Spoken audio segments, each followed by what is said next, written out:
The union representing employees working in 5 Pacific Region Coast Guard stations says your lives are about to be put at risk, and it's pointing its finger at the federal government. The members work at communications and traffic service centres that oversee the safety of vessels out on our waters.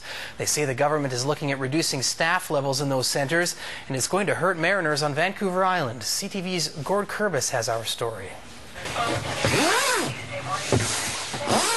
He has spent much of his life out on the sea, and now this Comox sailor says Coast Guard staffing cuts being proposed by the federal government will lead to difficulties out on the water. By reducing the staffing the way they're doing, the existing staff are going to get further and further behind in their training.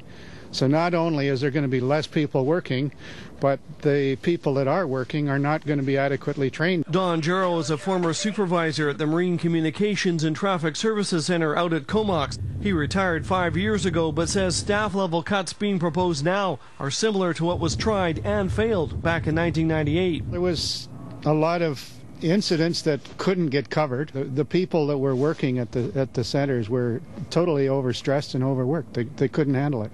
And you were one of them? I was one of them, yeah. Fog implies visibility less than 1 mile.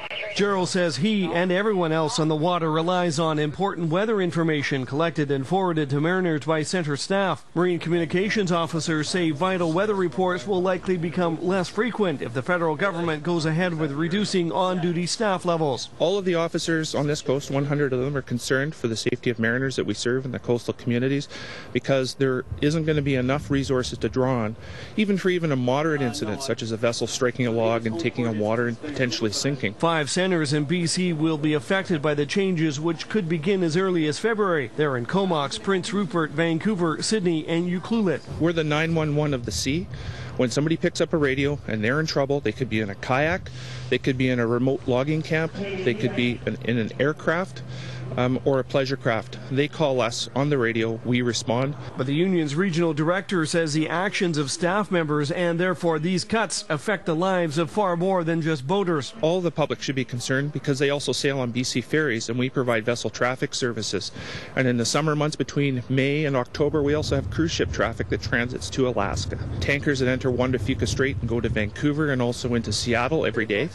And our people are the ones that regulate those vessel traffic movements. The union says the Coast Guard, through the Department of Fisheries and Oceans, will begin testing the waters with reduced staff levels beginning next week. They're hoping the public will help them pressure the Minister of Fisheries and Oceans to reverse the government's direction. Gord Kurbis, CTV News, Comox.